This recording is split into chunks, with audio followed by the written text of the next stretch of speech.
Good morning, student. Today we will discuss number system. This is for only NTSC purpose. ये जो आज का topic है हम NTSC के हिसाब से ही पढ़ाएंगे, क्योंकि अभी आपको जो टॉपिक सारे पूरे हो चुके हैं 10th के। अब NTSC एग्जाम में जिस तरह से टेस्ट होंगे हमारे, तो जो टेस्ट होगा पहला NTSC का, उस टेस्ट में जो चैप्टर आने वाले हैं वो चैप्टर में आपको बताता हूँ नंबर सिस्टम। अब नंबर सिस्टम में number system 9th class and real number ही आएगा पूरा। दूसरा चैप्टर होगा polynomial of 9th class and 10th class both है। तीसरा चैप्टर होगा लीनियर इक्वेशन इन 2 वेरिएबल, और वो लीनियर इक्वेशन 2 वेरिएबल दोनों क्लासेस से होंगे 9th एंड 10th। तो इस तरह से ये आज एनटीएससी के हिसाब से हम टॉपिक लेकर के चल रहे हैं। सबसे पहला टॉपिक मैंने लिया नंबर सिस्टम। अब नंबर सिस्टम में मैं आपको बिल्कुल जीरो से स्टार्टिंग से बता रहा हूँ, तो 6, 7, 8 में पढ़ा होगा। नंबर सिस्टम होता क्या है? Number system basically a system in which we arrange different type of numbers according their properties. उन नंबर्स को उनकी प्रॉपर्टीज के हिसाब से एक सिस्टमिक वे में अरेंज करना नंबर सिस्टम है। सबसे पहले नंबर सिस्टम में नंबर्स को कितनी कैटेगरी में डिवाइड किया, ये मैंने एक फ्लो चार्ट आपको बनाया है। Real number and imaginary numbers. Main जो कैटेगरी होती है वही होती है रियल एंड इमेजिनरी। अब हम चलते हैं यहाँ से। जो रियल नंबर टॉपिक है ये आपकी 10th क्लास में आपको मिलेगा। 10th क्लास में आपने पढ़ लिया रियल नंबर, और ये चलता है imaginary number in 11th class. Imaginary number वो होते हैं the negative square root of any number is called imaginary number. Suppose करो कि x square plus 1 is equal to 0 है, और एक्स स्क्वायर की वैल्यू क्या होगी -1, तो एक्स की जो वैल्यू आएगी क्या आएगी प्लस माइनस रूट -1। तो इसकी जो वैल्यू होगी एग्जैक्ट क्या होगी plus minus root i. Iota बोलते हैं। Iota indicates the imaginary number. Iota जो वो है इमेजिनरी नंबर को इंडिकेट करता है। अब जैसे ये लिखा हुआ है √3 है, इसका मतलब क्या हो गया -√3। -√3 का मतलब इट मीन्स -1 अंडर रूट क्या होता है आई के बराबर होता है। इसकी वैल्यू होगी √3i, इसकी वैल्यू होगी √5i। That is called imaginary number. ये आई का वैल्यूज होती है, ठीक है। ये आगे जब हम क्वाड्रेटिक इक्वेशन पढ़ेंगे तो अभी हमारे 10th क्लास में क्या है कि केवल हम रियल नंबर्स के रियल रूट्स ही निकालते हैं, लेकिन आगे इमेजिनरी रूट्स भी निकालने पड़ेंगे, वो इस तरह से निकले, ठीक। अब उसके बाद आ जाओ रियल नंबर। रियल नंबर क्या होते हैं? रियल नंबर में मेन 2 कैटेगरीज होती है, rational numbers and irrational numbers. अब ये सारा टॉपिक आ गया आपका 9th क्लास का। कौन सा? रेशनल और इरेशनल, आपने 9th में पढ़ा है। तो rational number, the number those are represent in the form of P upon Q। जिन नंबर्स को हम P अपॉन Q की फॉर्म में रिप्रेजेंट कर सकते हैं are called rational number, where Q not is equal to 0। अब इसमें Q not is equal to 0 क्यों लिया है? क्योंकि रेशनल नंबर में अगर डिनोमिनेटर 0 हो जाएगा तो वो क्या बन जाएगा? फाइनाइट बन जाएगा। तो नंबर जब डिनोमिनेटर 0 हो जाएगा तो रेशनल नंबर नहीं रहेगा। इसीलिए इसमें सारे नंबर्स आते हैं, फ्रैक्शन भी आएंगे, whole number, prime number, natural root सारे, ठीक। अब जैसे ये है 2, 3, 0, माइनस, और ये सारे आ जाएंगे। लेकिन इरेशनल नंबर में कौन से आएंगे?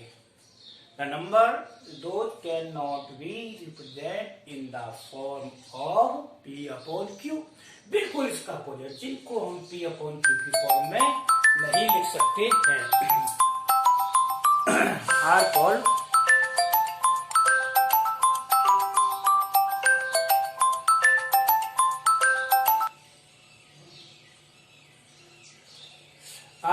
इरेशनल नंबर्स, ठीक है। इनको इरेशनल नंबर बोलते हैं। अब इरेशनल में सारे रेशनल में सारे irrational number √3, √2 and this 0.01, in number को हम इस कैटेगरी इस तरीके से कर सकते हैं रिप्रेजेंट, ठीक है कि नहीं। अब आ जाओ रेशनल नंबर में होल नंबर, इंटीजर, फ्रैक्शंस। ये आपने अब ये आ गया स्टैंडर्ड आपका 8th क्लास में। 8th क्लास में ये सारी चीजें पढ़ी थी ना, होल नंबर्स क्या होते हैं, इंटीजर्स क्या होते हैं, फ्रैक्शंस क्या होते हैं, ये सारी चीजें।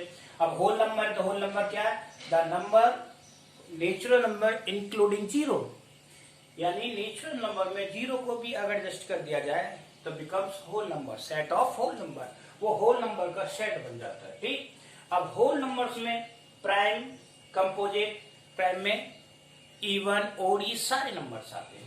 ठीक है, इसमें इंटीजर्स में नेगेटिव, जीरो और पॉजिटिव। तो ये सारा फ्लो चार्ट आपको एक नंबर सिस्टम को रिप्रेजेंट करता है कि नंबर सिस्टम क्या है, और ये सारा हमको पढ़ना पड़ेगा तब जाकर के नंबर सिस्टम, और इस सब को मिला करके बोलते हैं नंबर थ्योरी। आगे चल के, बहुत आगे चले, सीनियर क्लासेस में जाओगे वहां भी मिलेगा, बाइनोमियल चैप्टर, पास्कल, रूल्स, ये सारे नंबर सिस्टम में आते हैं। ठीक, ओके। अब मैं स्टार्टिंग लेता हूं यहां से, रेशनल नंबर से, 9th क्लास से, क्योंकि 9th क्लास के बहुत सारे टॉपिक्स ऐसे हैं जिनके क्वेश्चन आते हैं। जैसे आरएफ, आरएफ का मतलब होता है रेशनलाइज फैक्टर।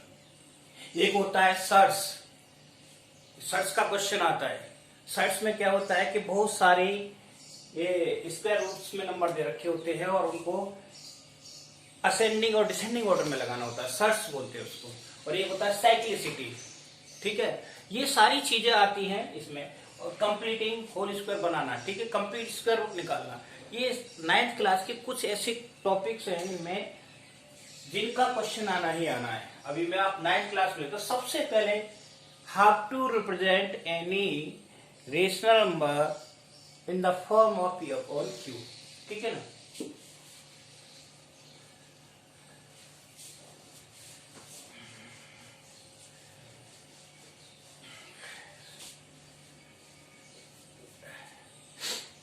एक एग्जांपल लेके बताता हूं।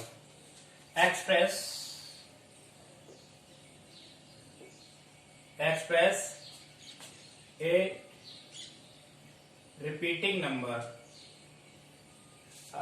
सॉरी उससे पहले आपको बताता हूं टर्मिनेटिंग और नॉन टर्मिनेटिंग। हाँ, इसमें रेशनल नंबर में देखिए डेसिमल एक्सप्रेशन,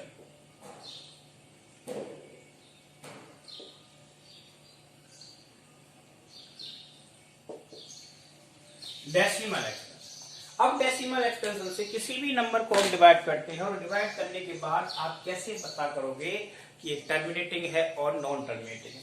किसी नंबर को टर्मिनेटिंग नॉन टर्मिनेटिंग बताने के दो ही तरीके, एक तो डेसिमल फॉर्म से और एक बाय डिनोमिनेटर। तो डेसिमल में फर्स्ट है टर्मिनेटिंग, टर्मिनेटिंग क्या होता है, ठीक है ना। In decimal expression, if remainder becomes 0, then it is called terminating number. If remainder becomes 0, then it is called terminating.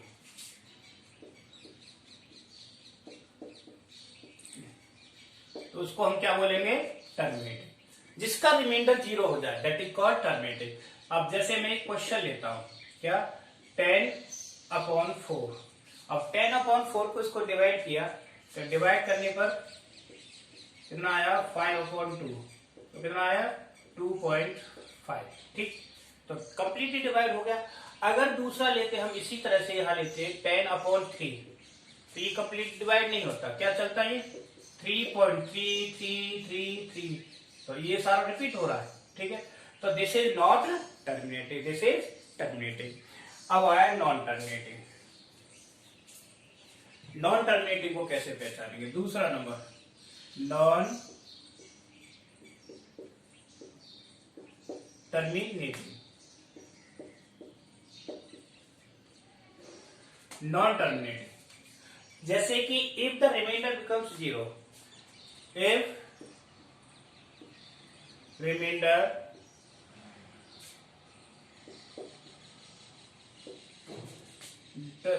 does not becomes 0, 0, then it is called non-terminating.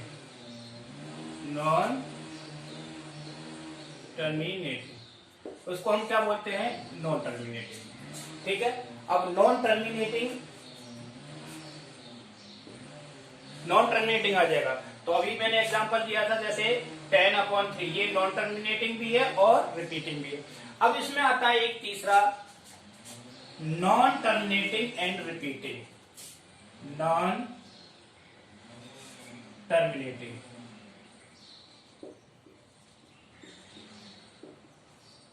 Terminating, and repeating.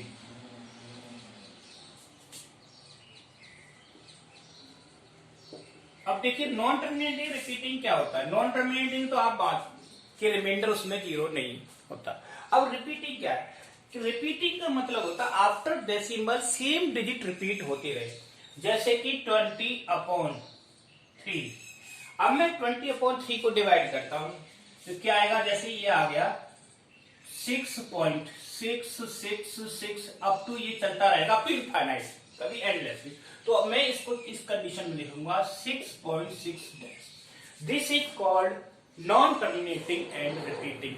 और इसका दूसरा word है recurring number. इसको recurring word से भी use करते हैं कि अब क्या होता है, कभी कभार टर्म्स चेंज होते हैं और टर्म्स चेंज होने से ही क्वेश्चन आपको डिफरेंट लगने लगता है।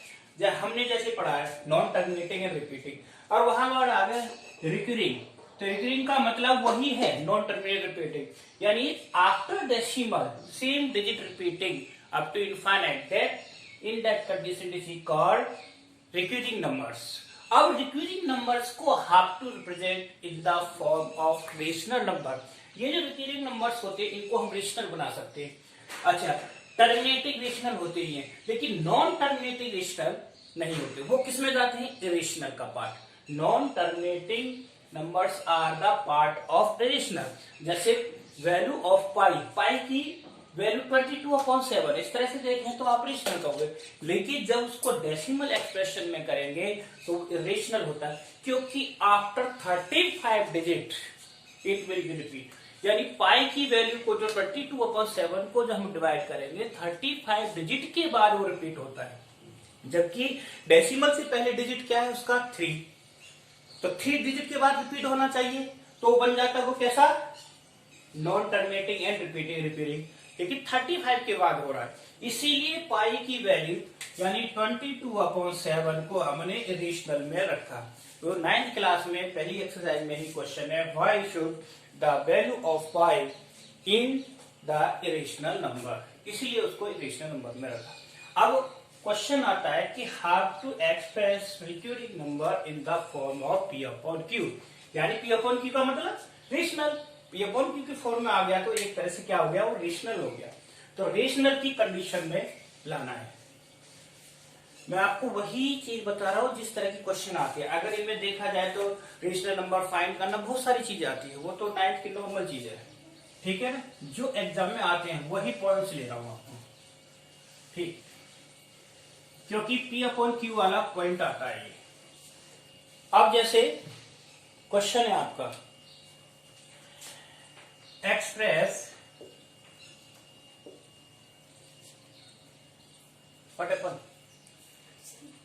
Express 0.9999 up to infinite in the form of P/Q, यानी इसको P/Q की फॉर्म में रिप्रेजेंट करना है। तो कैसे करेंगे? P/Q की फॉर्म में। ठीक है, मैं आपको एक नंबर बताता हूं, फिर उसके बाद आप कर सकते हो। ठीक, जैसे अब फर्स्ट हमारा ये ले रखा, एंड में क्या होगा? इसको x लेट कर लिया, let x is equal to 0.9999, equation 1। अब देखिए हमारे इसमें ये देखना होता है, मेन चीज ये है, कुछ नहीं, आप सीधा डायरेक्ट आंसर निकाल सकते हो। First of all you observe the number of digit what ever repeating, कि कितनी डिजिट रिपीट हो रही है। ठीक है, अब यहां पे देखना है कि नंबर ऑफ डिजिट, यानी एक ही डिजिट बार बार रिपीट हो रही है 99999। तो एक डिजिट रिपीट हो रही है तो हमें इसीलिए कितने से मल्टीप्लाई करना पड़ेगा दोनों साइड, 10 से। तो both side multiply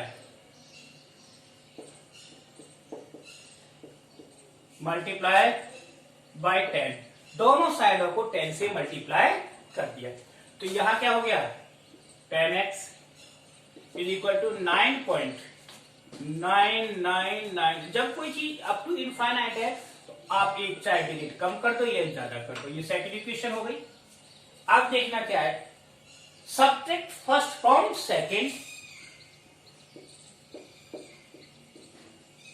subtracting first from second, first को सेकंड से रख दिया तो कितना हो गया 10 माइनस तो 9x इज इक्वल टू, ये सारे जीरो हो गए तो 9.0। ठीक, तो x इज इक्वल टू 9/9। तो x की वैल्यू क्या होगी 1, और 1 कैसा हो गया, रेशनल हो गया नहीं, रेशनल। तो ये किस फॉर्म में आ गया, रेशनल नंबर। अब आपको सीधा डायरेक्ट आंसर देना है, तो कैसे बताएंगे, देखिए यहां क्या है 1 डिजिट। ठीक है, ऑब्वियसली बात है, क्या आ गई 10, और 10 में से हमने क्या कम किया 9 ही तो हटेगा, तो 10 माइनस 9 1, तो हमारी वैल्यू क्या रह गई 1/1। यस और नो।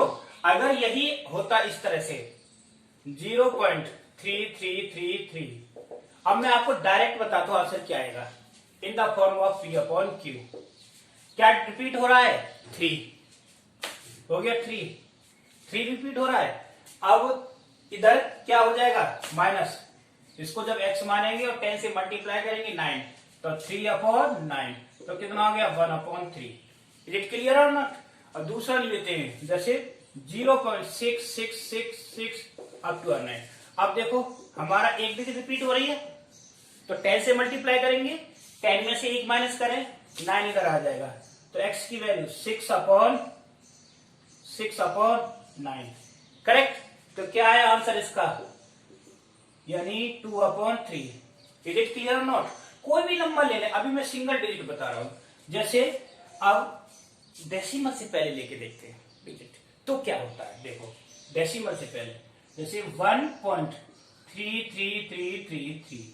अब यहां देखें 1.3, तो ये हमारा कहां जाएगा डेसिमल 13, यस और नो। और 13 माइनस 1 13, तो 13 में से अब ये माइनस हो जाएगा तो क्या रहेगा 30 माइनस 1 कितना रहेगा 12 है क्या, और 12/9, क्योंकि 10 इसको x माना 10 9 हो गया, क्लियर और नॉट। तो ये आ गया 9, डिवाइड कर दिया हमने कितना 4/3। ठीक है, इस तरह से आ जाएगा। तो आप अब बताता हूं मैं 2 डिजिट के नंबर को सीधा डायरेक्ट कैसे करते हो। तो ये चीज समझ में आई कि सीधा डायरेक्ट आंसर कैसे थे। ये तो है लॉन्ग प्रोसीजर जो हम निकालते हैं ना। अब अगर एग्जाम में आता है तो इस तरह से आपको आंसर देना है। अब इन्हीं क्वेश्चनों को मैं कंबाइन कर देता हूं, डबल क्वेश्चन। ठीक है, वहां सिंगल नहीं आता। अब आएगा फाइंड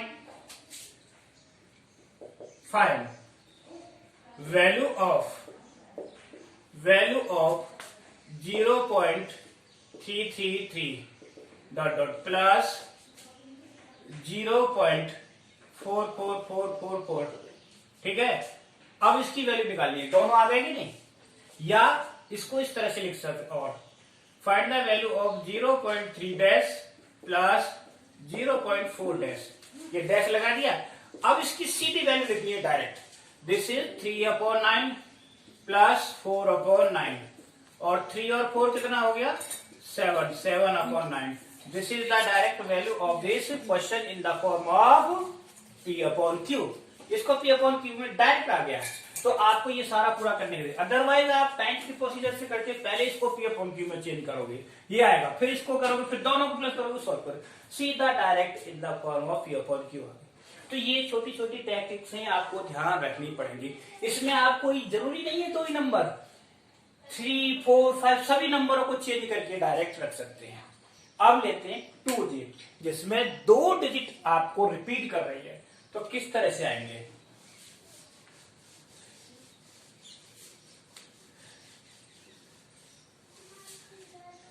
टू डिजिट, जैसे एग्जाम्पल्स है, मैं तो एग्जाम्पल ले रहा हूं, प्रैक्टिस आपको करनी है। 1.47 dash, is it clear? 1.47 dash. अब इसमें देखना है कि डैश किस पर लगा है? 2 डिजिट पर, 4 और 7 पर। तो पहले एक क्वेश्चन सॉल्व कर रहा हूं, फिर डायरेक्ट बताऊंगा। Let x is equal to 1.47 dash. Okay, अब हमारा जब इसको हम इस फॉर्म में लिखेंगे तो क्या आएगा? इस तरह से आएगा 1.47474747 अप टू इनफाइनाइट, यानी 474747 रिपीट होता रहेगा। तो कितने डिजिट रिपीट हो रही है? 2। तो मैंने क्या मतलब, जितने डिजिट रिपीट होती है उसी के हिसाब से मल्टीप्लाई करते। अगर एक डिजिट रिपीट होती है तो मल्टीप्लाई बाई 10, 2 हो जाती है तो मल्टीप्लाई बाई 100, 3 डिजिट रिपीट होती है तो मल्टीप्लाई बाई 1000। तो इसमें किससे मल्टीप्लाई करेंगे? 100 से। 100x is equal to 147.4747 dot dot dot dot. ठीक, अब इसको माइनस कर देंगे। क्या करेंगे? माइनस कर दिया तो 100 में एक x माइनस किया, ये इक्वेशन फर्स्ट हो गई और ये second. Subtracting first from second, first में से सेकंड को 99 x इज इक्वल टू, अब इसमें से क्या माइनस होगा? ये 1 है, 146, तो x is equal to 146 upon 99। इसको सिंप्लीफाई कर दो, ये p अपॉन क्यू की फॉर्म में आ गया। तो इस तरह से ये क्वेश्चन होते हैं। अब जब यहां देखो, उसमें तो नीचे 9 आ रहा था, 2 डिजिट वाले में क्या आएगा? 99। अब मैं सीधा क्वेश्चन देता हूं, डायरेक्ट आंसर कैसे बताओगे? जैसे मैंने लिख दिया 2.33 डैश, फटाफट बताओ क्या आएगा आंसर इसका, जल्दी क्विकली। यहां से एक कम करें तो कितना हो गया? 232 अपॉन 99। क्लियर? यस और नो? अब जैसे मैंने ले दिया 1.77 डैश, तो क्या आएगा आंसर? इसमें से एक कम कर दो, 176 अपॉन 99। 99 क्यों? कि 100 माइनस 1 99। अब ये तो हो गया सिंपल। इस तरह से आप अगर कोई सारे नंबर आते हैं तो उनको कर सकते हो चेंज। अब ये क्वेश्चन ऐसा लेता हूं जो बिल्कुल इसको ही मैंने इसी को चेंज कर दिया इस तरह से। अब ये क्वेश्चन बिल्कुल अलग हो गया। क्या हो गया? डिफरेंट हो गया। इस केस में अगर कोई क्वेश्चन आता है तो क्या करना है? यहां आप बता सकते हैं क्या रिपीट हो रहा है? ओनली 7। तो जब इसको हम लिखेंगे तो इस तरह से करेंगे पहले इसको। ठीक, फर्स्ट ऑफ ऑल डेसिमल को इधर शिफ्ट करते हैं या सीधा डायरेक्ट करते हैं। तो एक 10, पहले मैंने किया 10x किया तो ये हो गया 14.7 डैश हो गया। फिर दोबारा से कितना, एक डिजिट रिपीट हो रहा है तो 10 से, तो कितना हो गया? 100 इज इक्वल टू कितना हो जाएगा? 147.7 डैश। अब इसमें से ये इक्वेशन कौन सी हो गई? सेकंड और ये थर्ड। इसको इसमें से माइनस कर देंगे, subtracting second from third, second को थर्ड से माइनस करो। तो अब इसमें वहां 99 आता था, यहां क्या आएगा? 90, क्योंकि पहले हमने 10 एक बार कर लिया तो कितना आ जाएगा? 90। ये कैंसिल हो गया, 147 में से 14 गया तो 3, यहां क्या बचा? 3, बोलो 147 में से 14 को माइनस करो, 147 माइनस 14 तो कितना? 3 और 2, 3, 3, 1, तो 3, 3, 1 है क्या? ठीक, 133। तो x इज इक्वल टू कितना आ जाएगा 133/90। इस तरह से आ जाएगा, ये कंबाइंड वाले आते हैं। ठीक है, तो ये आपका टॉपिक खत्म हो गया। कौन सा? Express any decimal expression in the form of P upon Q।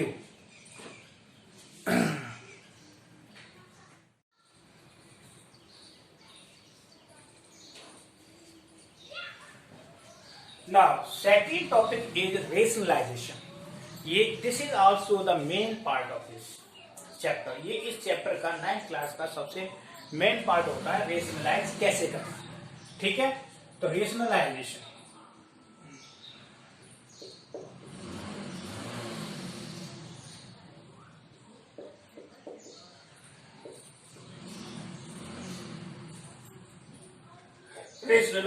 अब जैसे रेशनलाइज में सिंपल चीज तो आपने पढ़ ली होंगी, सिंपल क्वेश्चन 9th क्लास में हमने बताए थे। तो रेशनलाइज में जैसे 2 + √3 अपॉन 2 - √3 है, इसको हम रेशनलाइज करते हैं। तो इसको रेशनलाइज करने के लिए ऊपर नीचे कैसे मल्टीप्लाई करेंगे? इसके अपोजिट साइन से। ठीक है ना, किससे? Opposite sign. तो इसका अपोजिट क्या है? 2 + √3 और 2 + √3। तो ये ऊपर क्या हो जाएगा? 2 + √3 whole square upon 2 square minus √3 square. ठीक, तो ये बन गया 2 का स्क्वायर कितना हो गया? 4 + 3 + 2 × 2 √3 अपॉन 4 - 3। तो ये बना 4 और 3 7 + 4 √3 अपॉन 1। ये आ गया ना रेशनलाइजेशन। ये सिंपल चीज मैंने आपको बताई, लेकिन आपको जो क्वेश्चन आएंगे वो रेशनलाइजेशन क्वेश्चन एक्स की फॉर्म में आएंगे। कैसे बताता हूं क्वेश्चन, और फिर उनको पॉलिनोमियल्स में यूज कर देंगे, यानी कि रेशनलाइज आरएफ फैक्टर को पॉलिनोमियल्स में ले जाएंगे। इसे बोलते हैं RF, that is called rationalize factor. अगर कोई आपको ये क्वेश्चन दे दिया 2 - √3, इसका आरएफ क्या होगा? Rationalising factor. तो इसका आरएफ होगा 2 + √3। आपको कुछ नहीं सॉल्व करना, सीधा डायरेक्ट लिखना है। थोड़ा सा क्वेश्चन में चेंज कर दिया उन्होंने, रेशनलाइजेशन न बोल करके उसको आरएफ बोल दिया, रेशनलाइजिंग फैक्टर। तो क्या हो जाएगा? 1/2 - 3 का ये हो जाएगा। इस तरह से आप देखिए ये क्वेश्चन का एप्लीकेशन कहाँ यूज होता है। मैं एक क्वेश्चन लेता हूं आपको। x is equal to 4 + √15। Find value of x² + 1/x²। अब आपको देखो ये क्वेश्चन 9th क्लास से चल के नीचे 8th में पहुंच गया, और 8th का एक तरह से 10th में भी ये आइडेंटिटी यूज करनी पड़ेगी, हमें आइडेंटिटी यूज करनी पड़ जाएगी यहाँ पर। तो वो कैसे करेंगे? फिर सबसे पहले इसका रेशनलाइजिंग फैक्टर, यहाँ जैसे x है और ये इसमें x और 1/x दोनों चीज आ रही है, तो मैंने इसको लिखा 1/x। तो इसका 1/x हो जाएगा 4 + √15। √15 हो गया। अब इसका आरएफ क्या होगा? 4 - √3, तो 4 - √15 अपॉन 4 - √15। ठीक, तो सीधा डायरेक्ट आप लिख सकते थे 4 - √15 अपॉन 4 का स्क्वायर 16 - 15। ठीक, तो 4 - √15। इट मीन्स इसका आरएफ जो आया ये आया, यानी अब हमारे पास दोनों चीज होगी, x भी हो गया 1/x, दोनों को प्लस कर दिया, तो x + 1/x equal to what? 4 + √15 और प्लस 4 - √15। ये 9th क्लास में खूब कराया मैंने। इज इक्वल टू 8 आ गया। वैल्यू निकालनी मुझे उसकी, तो x² प्लस 1/x²। सीधा डायरेक्ट वैल्यू बताई थी क्या होता है, बता सकते हो? x plus 1/x whole square minus 2 होता है कि नहीं, होल स्क्वायर माइनस 2। और इसकी वैल्यू क्या है, 8 का स्क्वायर और माइनस 2, तो 8 स्क्वायर 64 माइनस 2 62।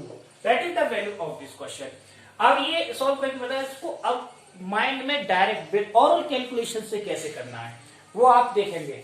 ध्यान रखना है, सबसे पहले क्या काम है, x दिया है तो इसका RF 1/x क्या होगा, 4 माइनस √15। ऑरली माइंड में कर दिया। जब हम इन दोनों को प्लस करेंगे तो ये देखना है प्लस माइनस में कौन सा है, यहां ये प्लस और ये माइनस कैंसिल हो गया, 4 4 8 हो गए, 8 हो गया। अब 8 का स्क्वायर करो 64 और 64 माइनस 2 62।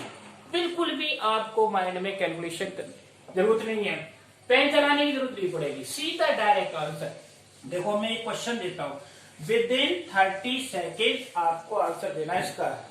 जैसे x is equal to 2 plus √3, बहुत सिंपल ले रहा हूं तो, है ना।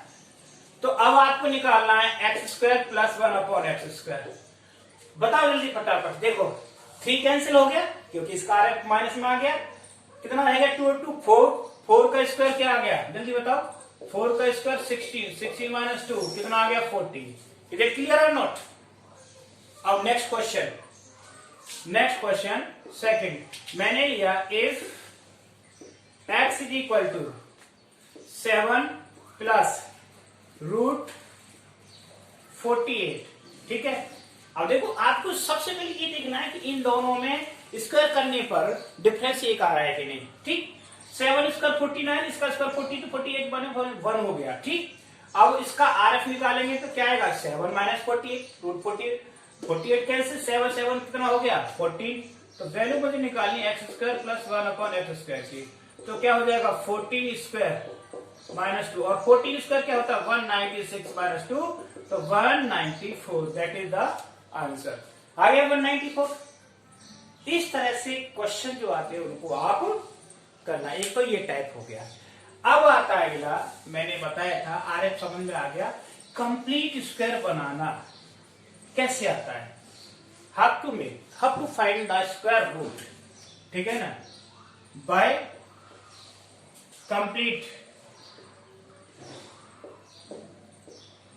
Completing square.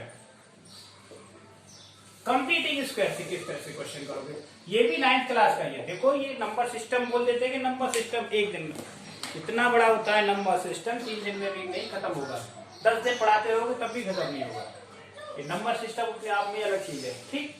अब कंप्लीटिंग स्क्वायर वाले क्वेश्चन बताते हैं तो आप, और ये एक क्वेश्चन जरूर आता है इस टाइप का, जैसे मैंने लिया find the square root. Example है फाइंड स्क्वायर रूट। अब स्क्वायर रूट किसका, इसका स्क्वायर रूट निकालना है। 5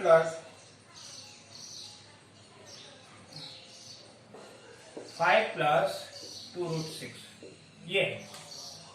अब मोस्टली इसमें क्या करते हैं, 5 प्लस 2 स्क्वायर रूट 2√6 में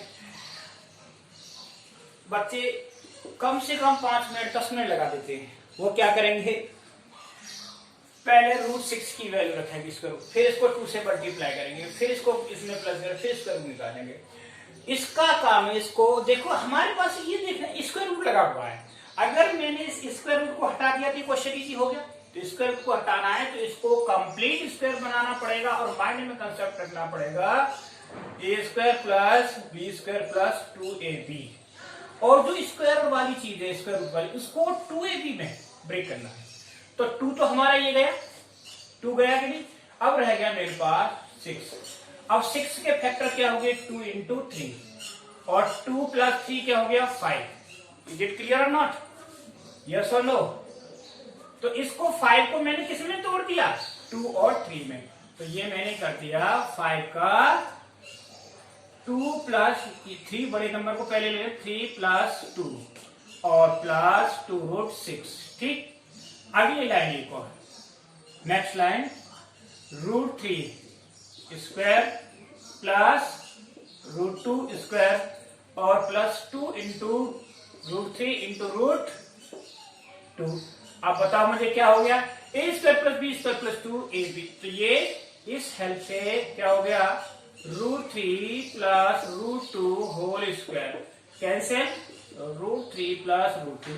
अब इनकी वैल्यू आपको पता होती है, √3 और √2 की दोनों की वैल्यू रख दो, आसानी से सॉल्व हो गया। इसे बोलते हैं by completing square, by completing square. तो इसमें बहुत बहुत कॉम्प्लिकेटेड क्वेश्चन आ जाते हैं घुमा फिरा करके, ये तो मैंने इजी क्वेश्चन ले रखा है, ठीक है, इनको आप करोगे। अभी एक क्वेश्चन और देता हूं मैं आपकी प्रैक्टिस के लिए, ठीक।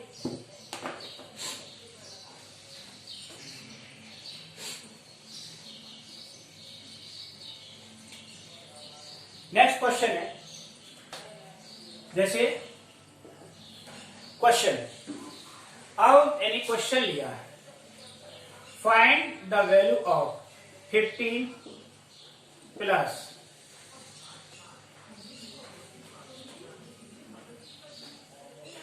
6 रूट 15 प्लस 6 क्वेश्चन बना रहा हूं अपनी तरफ से, 15 प्लस 6 रूट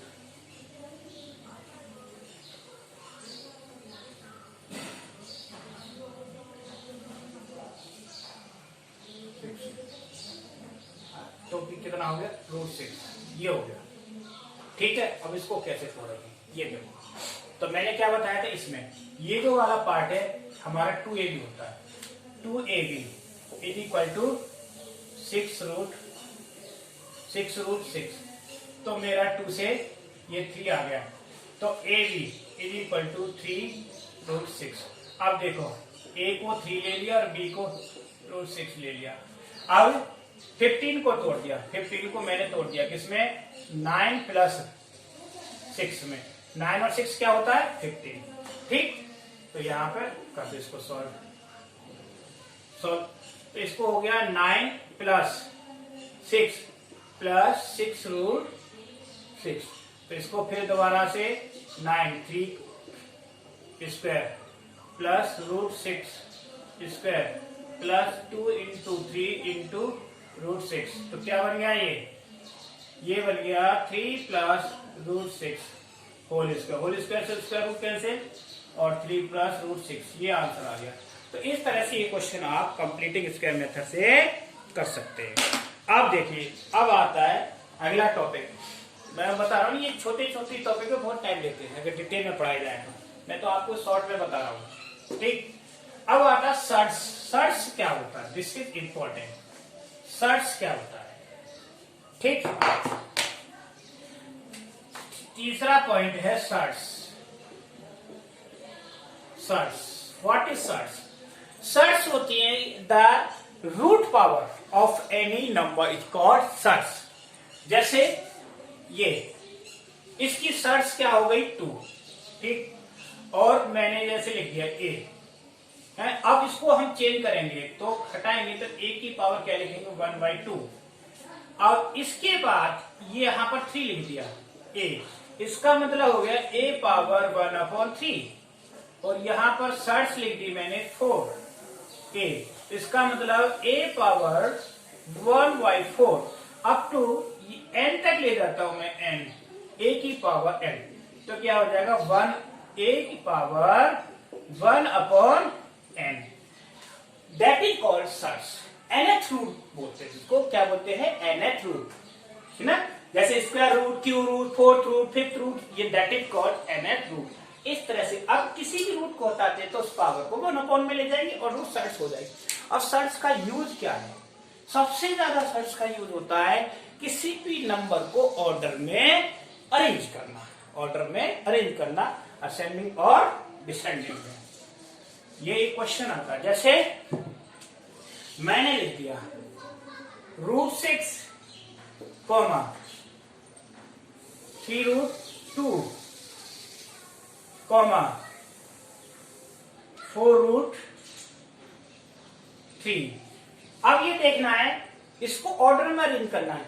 इसकी सर्च क्या क्या हो गई, इसकी 2, 3 और 4, तो 2, 3 और 4। तो first of all we should take the LCM of these two. इन सबका क्या ले लिया मैंने, एलसीएम। एलसीएम ऑफ 2, 3 एंड 4, तो कितना हो गया, 12। 12 हो गया एलसीएम। अब यहां सबकी पावर 12 बनाना है। तो जैसे √6 है, तो इसमें मैंने ये पावर 12 बना दी। इसका मतलब 6 की पावर कितनी बार हो गया, 6 हो गया ना।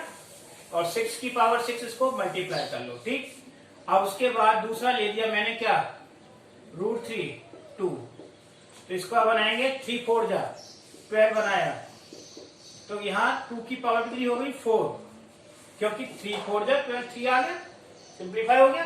तो ये 2 की पावर 4 क्या होता है, सॉल्व कर लो, 12, या फैक्टर भी छोड़ दो। ये 2 2 या 4, 8 और 16 हो गया। अब नेक्स्ट है कौन सा, 4 और 3, तो यहां आ जाएगा 12 और 3 की पावर 3, और 3 की पावर 3 क्या होता है, 27।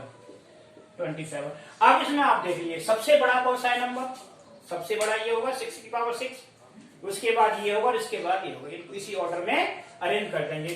तो ये किसके लिए, पहला नंबर क्या होगा, सपोज करो हमें बड़े से छोटा लेना है, ठीक। तो पहला ये आ गया, दूसरे पे क्या आ गया, ये आ गया, और थर्ड पे क्या आ गया, ये आ गया। तो हो गया ना ऑर्डर से अरेंज। ये सर्च का यूज यहां पर होता है, to arrange any number in the order, that will be use the surd. अब यहां तक ये जितना भी मैटर था मैंने बताया था, थोड़ा शॉर्ट में बताया है। ये 9th क्लास का था नंबर सिस्टम, और 9th क्लास का ही नंबर सिस्टम सबसे ज्यादा स्ट्रांग होता है। अब आता है 10th क्लास। 10th क्लास का आपने पढ़ा है रिसेंटली, फिर भी आपको 10th क्लास में जो मेन चीज है वो मैं आपको बताता हूं, वो क्या है, प्राइम फैक्टर्स और नंबर ऑफ फैक्टर्स और लीनियर कॉम्बिनेशन ऑफ, क्या होगी,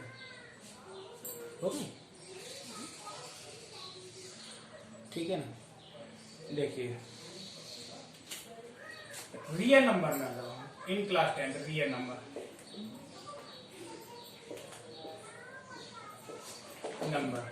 तो रियल नंबर्स के लिए आप क्या करेंगे, रियल नंबर्स के लिए सबसे पहले आप to find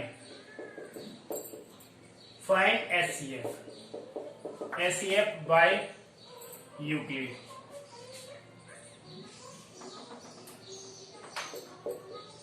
Euclid's division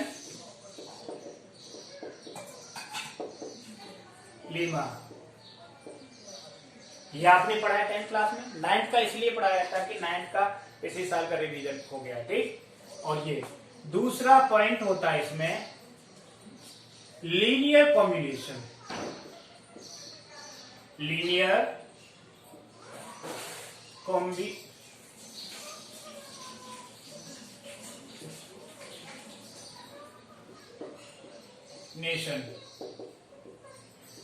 combination of HCF. Linear combination जानते हो आप, यानी एक्ससीएफ निकाल करके दोनों नंबर्स को एक्स और वाई के टर्म में रिप्रेजेंट कर देना। उसमें क्या करते हैं, पहले एचसीएफ निकालने को, फिर इसको रिवर्स चलेंगे और उनके कोफिशिएंट को, दोनों नंबरों के कोफिशिएंट को एक्स और वाई मान देते हैं। सपोज करो एक नंबर ए का कोफिशिएंट आया 3, तो 3x हो गया, और दूसरे का बी का आया कोफिशिएंट -2, तो y हो गया। तो ax प्लस by की फॉर्मल इक्वेशन आ गई, that is called linear combination, ठीक। अब तीसरा होता है फंडामेंटल थ्योरम ऑफ अरिथमेटिक।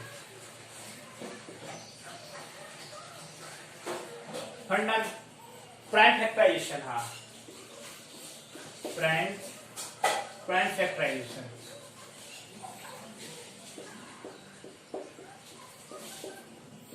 ठीक। और फोर्थ फंडामेंटल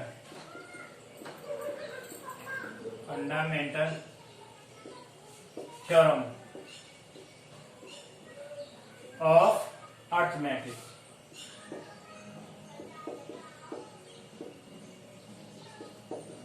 ठीक है।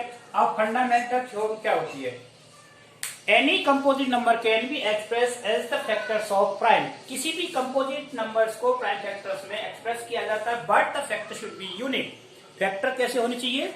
शुड बी यूनिक होने चाहिए। ये नहीं है कि जैसे टू अलग अलग होने चाहिए, यूनिक मतलब सारे फैक्टर अलग अलग होने चाहिए, ठीक है। लेकिन number should be factorised in the form of prime factor.